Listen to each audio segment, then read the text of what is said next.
반갑습니다. 단심의 품격을 한 단계 높여드리는 어르심의 지혜입니다. 쇼펜하우어는 아주 이상한 버릇이 있었습니다. 프랑크푸르트의 한 카페에서 커피를 시켜놓고 사람들을 관찰했습니다. 웃으며 이야기하는 사람, 목청을 높이며 자기 이야기를 쏟아내는 사람, 구석에 조용히 앉아 남의 말을 듣는 사람. 그는 이 세 부류 중 누가 가장 강한 사람인지를 꿰뚫어보는 눈이 있었습니다. 그의 제자가 물었습니다. 선생님, 저 많은 사람들 중에서 가장 현명한 사람은 누구입니까? 쇼펜하우어는 잠시도 망설이지 않고 구석자리를 가리켰습니다. 3시간째 아무 말도 하지 않고 그저 미소만 짓고 있는 백발의 노신사였습니다. 저분이네. 제자가 고개를 갸웃했습니다. 아무 말도 안 하시는데 어떻게 하십니까? 쇼펜하우어가 천천히 입을 열었습니다. 바로 그렇기 때문이지. 오늘은 멈춤의 지혜를 말씀드리려 합니다. 억울한 일 당하지 않고, 배신당하지 않고, 사람 때문에 밤잠 설치지 않는 방법입니다. 끝까지 함께 해주시면 분명 이 영상이 선생님 인생의 작은 전환점이 될 것입니다. 이야기 시작 전 구독과 좋아요 한번 꾹 눌러주시면 마음이 편안해지는 쇼펜하우어의 지혜를 가장 먼저 받아보실 수 있습니다. 첫 번째, 입을 닫았더니 사람이 모인다. 동창회나 동네 모임에 나가보면 유독 말이 많은 사람이 있습니다. 자식 자랑, 돈 자랑, 왕년에 화려했던 시절 이야기까지 혼자 절반 이상을 떠드는데 정작 주변 사람들 표정은 슬금슬금 굳어가죠. 그런데 이상하게도 모임이 끝나고 나면 사람들이 가장 믿고 찾아가는 사람은 따로 있습니다. 말 한마디 잘 안 하면서 끝까지 고개만 끄덕이던 그 사람입니다. 같은 자리에 있었는데 왜 이런 차이가 생기는 걸까요? 60대 초반의 박영자 씨는 매주 화요일마다 등산 모임에 나갑니다. 20여 명이 함께하는 꽤 큰 모임인데 그 중에 특이한 분이 한 분 있습니다. 70대 초반의 정명식 씨인데 산을 오르는 내내 거의 말이 없습니다. 누가 말을 걸면 잠깐 웃으며 대답은 하는데 먼저 뭔가를 꺼내는 법이 없습니다. 처음에 박영자 씨는 이분이 좀 차갑고 재미없는 사람인가 싶었습니다. 그런데 이상한 일이 생겼습니다. 모임 안에서 갈등이 생기거나 중요한 결정을 내릴 때마다 사람들이 정명식 씨를 찾아가는 겁니다. 모임 회장도 아니고 제일 나이가 많은 것도 아닌데 말입니다. 어느 날 박영자 씨가 정명식 씨에게 살짝 물어봤습니다. 어떻게 그렇게 말을 아끼세요? 그분이 빙그레 웃으며 대답했습니다. 할 말이 없어서가 아니라 안 해도 될 말이 너무 많아서요. 그 말이 박영자 씨 마음속에 한동안 맴돌았다고 합니다. 미국의 한 명문대학교 심리학 연구팀이 흥미로운 실험을 했습니다. 처음 만난 두 사람을 짝지어 놓고 대화를 나누게 했습니다. 한 그룹은 자기 이야기를 많이 하게 유도했고 다른 그룹은 상대의 이야기를 듣기만 하게 했습니다. 대화가 끝난 후 서로에 대한 인상을 평가하게 했는데 결과가 충격적이었습니다. 상대방의 말을 들어준 사람은 말을 많이 한 사람보다 무려 3배나 더 지혜롭고 신뢰할 수 있는 사람으로 평가받았습니다. 실제로 더 지혜로운 말을 한 것도 아닌데 그냥 들었을 뿐인데 3배나 높은 평가를 받은 겁니다. 왜 그럴까요? 사람은 누구나 자기 이야기를 하고 싶어 합니다. 내 말을 들어주는 사람을 만날 때 뇌에서는 실제로 도파민이 분비됩니다. 행복감을 느끼는 거죠. 그러니 내 말을 잘 들어주는 사람에게 자연스럽게 호감이 생기고 더 믿음직스럽게 느껴집니다. 침묵은 그저 말을 안 하는 것이 아닙니다. 상대방이 마음껏 채울 수 있는 넓은 그릇을 내어주는 것입니다. 나이가 들수록 말이 많아지는 분들이 있습니다. 외롭기 때문입니다. 인정받고 싶기 때문입니다. 그 마음을 충분히 이해합니다. 그런데 역설적이게도 말이 많아질수록 상대방은 멀어집니다. 쏟아내는 말이 많을수록 정작 나는 더 공허해집니다. 반면 말을 줄이는 연습을 하면 어떻게 될까요? 사람들이 오히려 궁금해합니다. 내가 하는 말 한마디 한마디에 무게가 생깁니다. 가끔 나오는 말이니까 사람들이 집중해서 듣습니다. 철학자 피타고라스는 이런 말을 남겼습니다. 침묵보다 더 나은 말이 있을 때만 입을 열어라. 그게 기준입니다. 지금 내가 하려는 말이 침묵보다 낫습니까? 그렇지 않다면 가만히 있는 것이 훨씬 더 현명한 선택입니다. 할 말이 팡밑까지 차오를 때 있으시죠? 내 경험을 얼른 말해주고 싶어서 입술이 달싹이는 순간이요. 그 말을 꿀꺽 삼키고 대신 따뜻한 눈빛 하나를 건네는 그 순간이 말 한마디보다 훨씬 강하게 선생님의 품격을 빛냅니다. 사람들은 기억합니다. 뭔가 대단한 말을 한 사람이 아니라 내가 힘들 때 옆에서 조용히 들어주던 사람을요. 두 번째, 다 알면서도 모른 척 했더니 자식들은 종종 눈에 훤히 보이는 거짓말을 할 때가 있습니다. 명절에 바쁘다더니 알고 보니 여행을 갔다는 소식이 건너 들려옵니다. 며느리가 아이가 아프다며 오지 못했는데 며칠 뒤 SNS에 올라온 사진을 보면 멀쩡히 나들이를 다녀왔습니다. 며느리가 시댁에 오기 싫어서 꾸며낸 핑계인지 멀리서도 다 보입니다. 마음 같아서는 전화해서 따져 묻고 싶습니다. 왜 거짓말을 했냐고. 얼마나 서운한지 모르냐고요. 70대 초반의 이순덕 씨는 며느리가 자꾸 핑계를 댄다는 걸 알면서도 매번 이렇게 말한답니다. 그래, 애가 아프면 어쩔 수 없지. 다음에 오면 돼. 병간호 잘하고. 며느리는 그 말을 듣고 전화를 끊지만 그 뒤에 뭔가 이상한 일이 생깁니다. 다음 주에 며느리한테서 먼저 전화가 옵니다. 안부를 묻고 드시고 싶은 게 없냐고 물어봅니다. 따져 묻지 않았을 뿐인데 오히려 며느리가 먼저 다가온 것입니다. 이게 왜 그럴까요? 미국의 유명 대학 가족심리학 연구팀에서 오랜 기간에 걸쳐 노부모와 자녀 관계를 추적 연구했습니다. 자녀의 잘못을 매번 지적하고 따지는 부모와 알면서도 덮어주는 부모. 10년 후에 어느 쪽 자녀가 부모를 더 자주 찾아오고 더 깊은 이야기를 나누는지 비교했습니다. 결과는 압도적이었습니다. 모른 척 덮어준 부모의 자녀들이 2배 이상 자주 찾아왔고 훨씬 솔직한 대화를 나눴습니다. 지적을 많이 받은 자녀들은 반대로 점점 더 거리를 두고 핑계를 댔습니다. 피하는 겁니다. 또 뭔가 잔소리를 들을 것 같으니까요. 사람의 심리는 아주 단순합니다. 내가 편한 사람에게 가고 불편한 사람을 피합니다. 내가 뭘 하든 받아주는 사람, 실수해도 따뜻하게 안아주는 사람 곁에 자꾸 가고 싶어집니다. 반대로 매번 지적받고 판단받는 사람 곁에 있으면 몸이 먼저 긴장합니다. 그러니 자꾸 핑계를 대는 거고 가기 싫어지는 겁니다.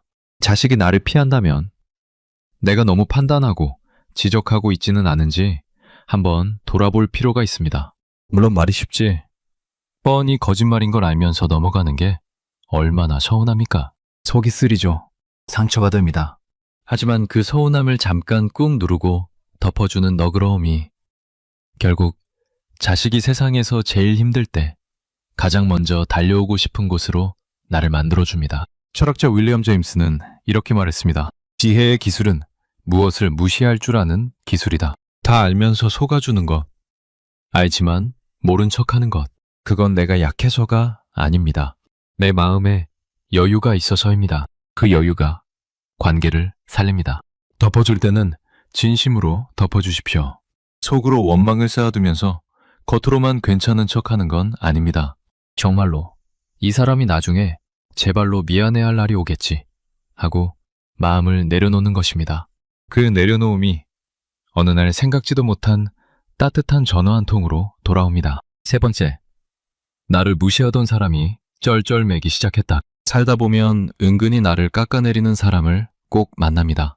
대놓고 욕하는 게 아니어서 더 골치 아픕니다. 아, 그거 그렇게 하면 안 되죠. 그건 좀 아닌 것 같은데요.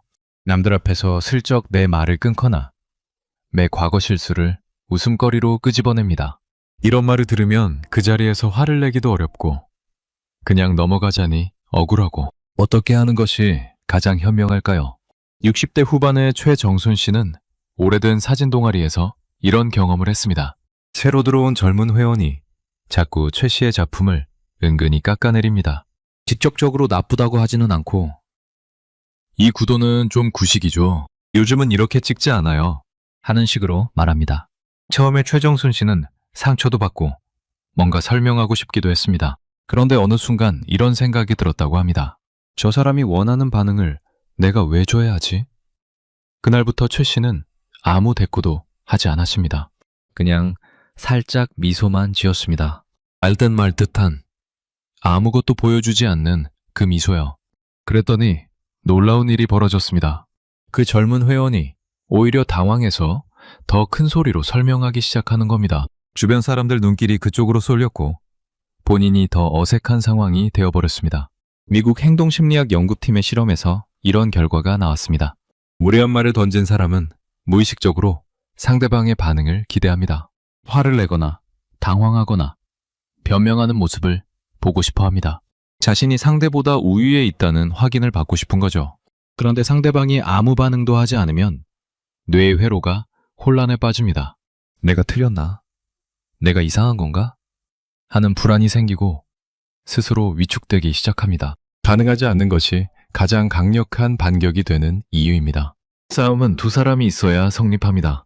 한쪽이 반응을 안 하면 싸움은 시작되지 않습니다. 진흙탕에서 같이 뒹굴면 내 옷만 더러워집니다. 무례한 사람의 수준으로 내려가서 맞대응하는 순간 나는 그 사람과 같은 자리에 서게 됩니다. 그러지 마십시오. 상대보다 딱 한 발 위에 서 있으십시오. 그 한 발이 침묵입니다. 쇼펜하우어는 이런 말을 남겼습니다. 우리가 겪는 일의 절반은 그저 무시해도 좋을 일이다. 모든 것에 반응할 필요 없습니다. 반응할 가치가 있는 일에만 에너지를 쓰십시오. 무례한 사람의 말은 반응할 가치가 없는 쪽에 속합니다. 속으로 끓어오르는 화를 삼키는 일이 쉽지 않다는 거 압니다. 억울해서 눈물이 핑 돌 수도 있죠.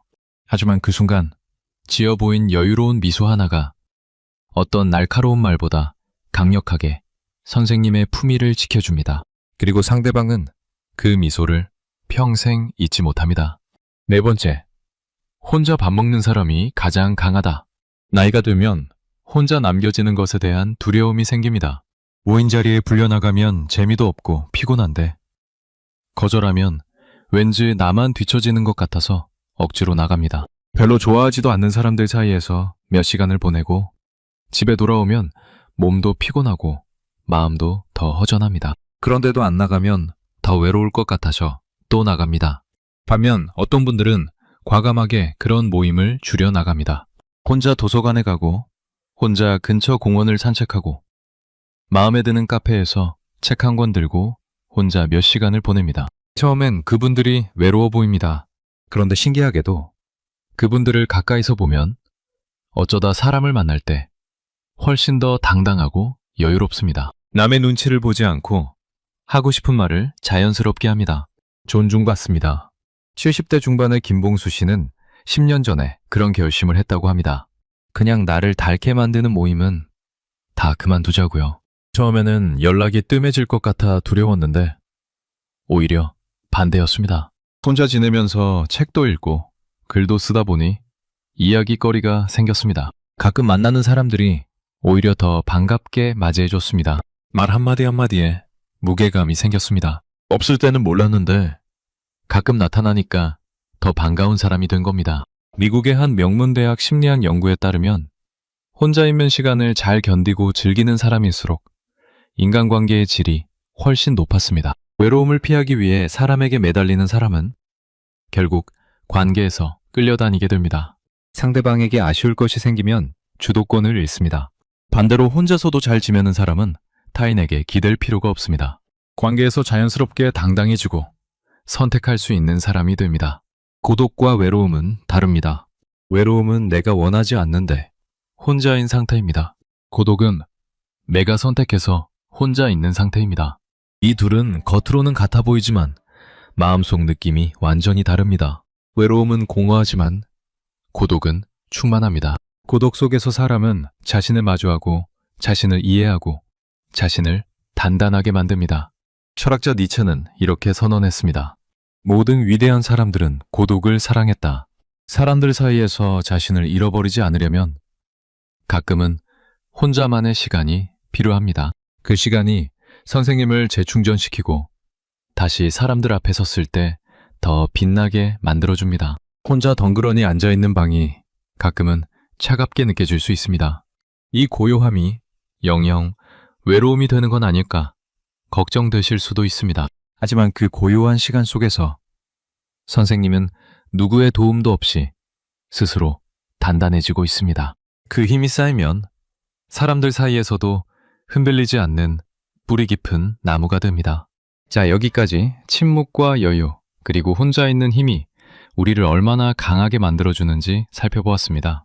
이 네 가지만 마음에 새겨도 앞으로의 인간관계가 훨씬 편안해질 겁니다. 그런데요, 지금부터가 사실 더 중요합니다. 제가 오늘 꼭 드리고 싶었던 이야기의 핵심이 지금부터 시작됩니다. 좋은 것을 넣는 것보다 나쁜 것이 새어나가지 않도록 막는 것이 더 중요할 때가 있습니다. 무심코 한 말 한마디가 평생의 관계를 끊어놓기도 하고 내가 쌓아온 신뢰를 한순간에 무너뜨리기도 합니다. 살면서 이런 실수를 한 번도 안 해본 분은 없으시겠죠?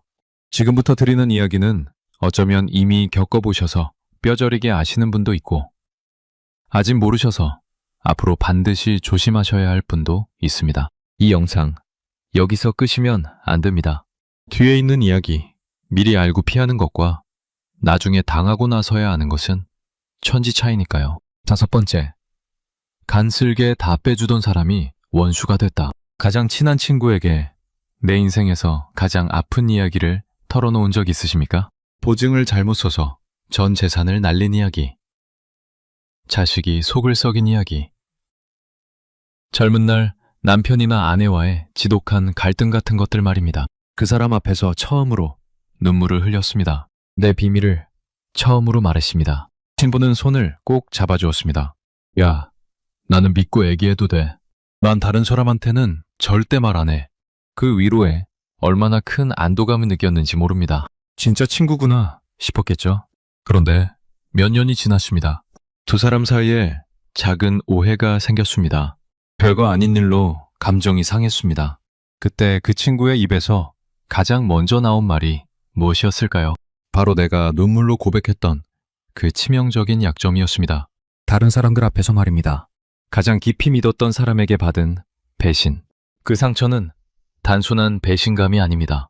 내가 사람을 볼 줄 몰랐다는 자체까지 얹어져서 2배로 아픕니다.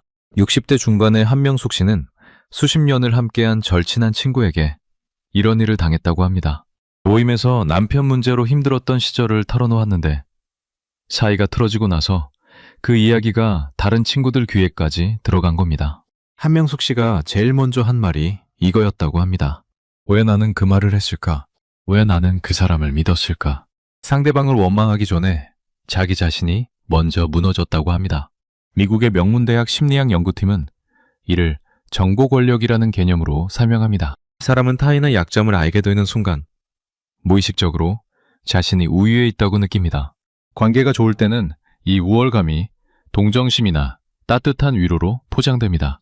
하지만 관계가 나빠지면 그 약점은 상대를 제압하기 위한 가장 효과적인 무기로 변합니다. 처음부터 나쁜 사람이라서가 아닙니다. 사람의 심리가 그렇게 작동한다는 겁니다. 아무리 친한 사람이라도, 아무리 오랫동안 알아온 사람이라도 관계는 변합니다. 지금 이 순간 내 편이라고 해서 영원히 내 편이라는 보장은 없습니다. 그게 사람입니다. 그 사람이 나쁜 게 아니라 원래 사람의 관계는 그런 것입니다. 그러니 아무리 믿고 싶은 사람이 있더라도 내 인생의 바닥까지 다 보여줄 필요는 없습니다. 철학자 발타자르 그라시아는 이렇게 경고했습니다. 당신의 불행과 약점을 남에게 말하지 마라. 그들은 동정하는 척하며 속으로는 기뻐할 것이다. 이 말이 너무 차갑게 느껴질 수도 있습니다. 하지만 이것이 현실입니다. 사람의 심리는 복잡합니다. 내가 힘들 때 내 이야기를 들어준 사람이 진심으로 나를 아끼는 사람일 수도 있고 그냥 그 순간 그 역할을 한 것일 수도 있습니다. 둘 다 나쁜 게 아닙니다. 하지만 그 차이를 미리 알 수 없습니다. 그러니 가장 안전한 방법은 내 약점을 아무에게도 다 보여주지 않는 것입니다.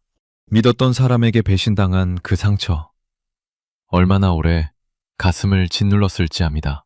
하지만 그 경험 덕분에 이제는 사람의 이중성을 꿰뚫어보는 지혜를 얻으셨습니다. 그것만으로도 선생님은 충분히 값진 것을 얻으셨습니다. 6번째, 자랑 한마디에 친구를 잃는다. 오랜만에 만난 모임에서 좋은 소식을 나누고 싶을 때가 있습니다. 아들이 좋은 직장에 승진했다든지, 딸이 좋은 사람 만났다든지, 아니면 어딘가에 해뒀던 돈이 좀 불었다든지, 하는 이야기들 말입니다. 기쁜 마음을 나누고 싶었을 뿐입니다. 주변 사람들도 성벽을 치며 좋아해 줍니다. 그런데 그날 이후로 이상하게 연락이 뜸해집니다. 돈을 빌려달라는 부탁이 들어오기도 합니다. 심지어 뒤에서 유세 떤다는 말이 들려오기도 합니다. 나는 그냥 기쁨을 나누고 싶었을 뿐인데 왜 이렇게 되실까요? 60대 후반의 조미경 씨는 소녀딸 이야기를 하다가 비슷한 경험을 했습니다. 소녀가 피아노 대회에서 상을 받았는데 너무 기쁜 나머지 모임에서 이야기를 나눴습니다. 그런데 그날 이후 50년 지기 친구 한 명이 연락이 뚝 끊겼습니다. 나중에 공통지인을 통해 들은 말은 그 친구도 손자가 있는데 별로 잘하는 게 없어서 마음이 상했다는 거였습니다. 조미경 씨는 자랑하려던 게 아니었는데 그 친구 입장에서는 그냥 흘려들을 수 없었던 겁니다. 미국의 명문대학 뇌과학 연구팀에서 사람들이 타인의 자랑을 들을 때 뇌가 어떻게 반응하는지 연구했습니다. 결과가 충격적이었는데요. 남의 자랑을 들을 때 뇌에서 신체적 고통을 느낄 때와 똑같은 부위가 활성화됐습니다. 즉, 남의 좋은 소식을 듣는 것이 실제로 어딘가를 맞는 것처럼 고통스럽게 느껴진다는 겁니다. 상대방이 나쁜 사람이어서가 아닙니다. 사람의 뇌가 그렇게 작동한다는 겁니다. 내가 기쁜 것이 상대방에게는 내 결핍을 드러내는 거울이 됩니다. 내 자식이 잘 됐다는 말이 상대방에게는 내 자식은 그만 못하다는 의미로 들릴 수 있습니다. 내가 돈을 좀 벌었다는 말이 상대방에게는 나는 못 벌었다는 이야기로 들릴 수 있습니다. 그 불편함이 질투가 되고, 질투가 시기가 되고, 시기가 미움이 됩니다. 진정으로 여유 있는 사람은 자신의 행복을 굳이 남에게 증명하려 하지 않습니다. 속으로 잔잔하게 기뻐합니다. 나만 알고 있는 기쁨을 혼자 오래도록 음미합니다. 그게 훨씬 오래가고 훨씬 깊습니다. 쇼펜하워는 이렇게 말했습니다. 자신의 행복과 부를 과시하는 것은 남의 불행과 가난을 조롱하는 것과 같다. 의도하든 의도하지 않든 자랑은 상대방에게 그렇게 들릴 수 있습니다. 기쁜 일이 생기면 당연히 나누고 싶은 마음이 드는 게 정상입니다. 그 마음이 어린아이처럼 순수하다는 거 압니다. 하지만 그 기쁨을 내 마음속에 고이 간직할 때 누구의 질투도 받지 않고 온전하게 나만의 행복으로 오래오래 남습니다. 7번째, 내가 어떻게 해줬는데 한마디에 고마움이 증오로 변한다. 어려운 처지에 있는 사람을 발벗고 도운 적이 있습니다. 돈을 빌려주기도 하고 취직 자리를 알아봐 주기도 하고 힘든 시절에 옆에서 오래 버텨주기도 했습니다. 그런데 시간이 지나도 상대방은 고마워하는 내색이 없습니다. 오히려 뻔뻔하게 행동할 때가 있습니다. 참고 참다가 결국 한마디가 나옵니다. 내가 그때 너 힘들 때 어떻게 해줬는데 나한테 이래도 돼? 이 말을 들은 상대방 반응이 어떻냐면 미안해하기는커녕 오히려 화를 냅니다. 내가 언제 도와달라고 했냐고. 도움 받았으면 됐지. 왜 자꾸 들먹이냐고요. 은혜를 베풀고 원수를 얻는 이 기막힌 상황. 왜 이렇게 됩니까? 60대 후반의 강순남 씨는 오랜 지인에게 상당한 금액을 빌려줬습니다. 어렵다고 하니까 못 본 척을 못 했습니다. 그 뒤로 지인이 별 연락도 없고 고마운 내색도 없으니 어느 날 섭섭한 마음에 꺼냈습니다. 그때 내가 그렇게 도와줬는데 이게 맞냐고요. 그 이후로 지인은 연락을 완전히 끊어버렸습니다. 강순남 씨는 도움을 줬다가 관계까지 잃어버린 겁니다. 미국의 행동심리학 명문대학 연구팀은 이를 심리적 반발심이라는 개념으로 설명합니다. 사람은 누군가에게 도움을 받으면 빚을 졌다는 무거운 부담감을 느낍니다. 그런데 상대가 그 도움을 자꾸 상기시키면 그 빚진 마음은 통제받고 있다는 억압감으로 바뀝니다. 고마운 감정이 사라지고 그 사람한테서 자유로워지고 싶다는 반발심이 생기는 겁니다. 결국 도움을 줬는데 오히려 적이 됩니다. 도움은 대가를 기대하지 않고 줄 때만 진짜 도움입니다. 돌려받기를 바라거나 알아주기를 기대하는 순간 그것은 거래가 됩니다. 그리고 내가 베푼 것을 입으로 말하는 순간 상대방은 그것을 빚 독촉으로 받아들입니다. 좋은 일을 하고도 나쁜 사람이 되는 것입니다. 진짜 도움은 주고 잊어버리는 것입니다. 내 손을 떠난 순간 기억에서도 지우는 것입니다. 이게 쉽지 않습니다. 특히 힘들게 도와줬을 때는 더욱이요. 하지만 그 어려움을 감수하고 베풀고 잊어버릴 수 있다면 그 도움은 순수합니다. 그 순수한 도움만이 진심으로 상대방 마음에 남습니다. 말로 꺼내는 순간 그 순수함은 깨집니다. 로마의 철학자 세네카는 말했습니다. 베푼 사람은 즉시 잊어버리고 받은 사람은 평생 기억하게 하라. 내가 잊어야 상대방이 오래 기억합니다. 내가 들먹이는 순간 상대방은 빨리 잊으려 합니다. 내가 베풀고도 원망을 들으면 정말 억울합니다. 그 허탈함은 말로 다 할 수 없죠. 하지만 그 서운함 속에서도 기억해 주십시오. 조건 없이 손 내밀었던 그 마음 자체로 성재님의 영혼은 이미 아름다운 겁니다. 8번째, 맞장구 한 번 쳤을 뿐인데 내가 주동자가 됐다. 동매 모임이나 친목단체에 가면 꼭 남의 흉을 보는 분들이 있습니다. 그 집 며느리는 인사가 없다더라. 저 사람은 바깥에서는 좋은 척하면서 집에서는 식구들한테 난리래. 이런 이야기들 말입니다.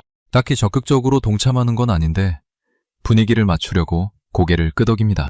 그래, 좀 그렇더라. 나도 그런 것 같던데. 별 생각 없이 맞장구를 친 것뿐입니다. 그런데 며칠 뒤 온 동네에 소문이 납니다. 그 이야기, 댁이 제일 먼저 시작했다는 거죠. 내가 하지도 않은 말이 내 이름표를 달고 돌아다닙니다. 해명하려고 할수록 나만 이상한 사람이 되어갑니다. 험담을 시작했던 진짜 주동자는 슬그머니 발을 빼고 있고요. 나는 잠깐 맞장구 친 것뿐인데 이제 모임에서 이간질쟁이가 된 것입니다. 60대 중반의 민정숙 씨가 그런 일을 겪었습니다. 화요일 아침 운동 모임에서 누군가 이웃에 대한 험담을 꺼냈는데 잠깐 자그럴 수 있겠다 싶어 고개를 끄덕였습니다. 그런데 일주일이 지나자 그 이야기가 이웃 당사자 귀에까지 들어갔고 민정숙 씨가 제일 심하게 욕했다는 식으로 전달된 겁니다. 10년 넘게 친하게 지낸 이웃과 관계가 완전히 틀어졌습니다. 미국의 명문대학 심리학 연구에 따르면 사람들은 험담을 전달할 때 자신의 죄책감을 줄이기 위해 자연스럽게 청취자에게 책임을 떠넘기는 심리적 방어 기제를 사용합니다. 내가 한 말이 아니라 저 사람도 같이 그렇게 말했다고 기억하는 겁니다. 그리고 전달하는 과정에서 그 비중이 점점 커집니다. 말을 꺼낸 사람보다 맞장구 친 사람이 오히려 더 큰 비난을 받게 되는 구조입니다. 험담은 불타는 숯덩이와 같습니다. 주고받다가 마지막에 들고 있는 사람이 제일 심하게 데입니다. 남의 흉이 오가는 자리에서는 입을 닫으십시오.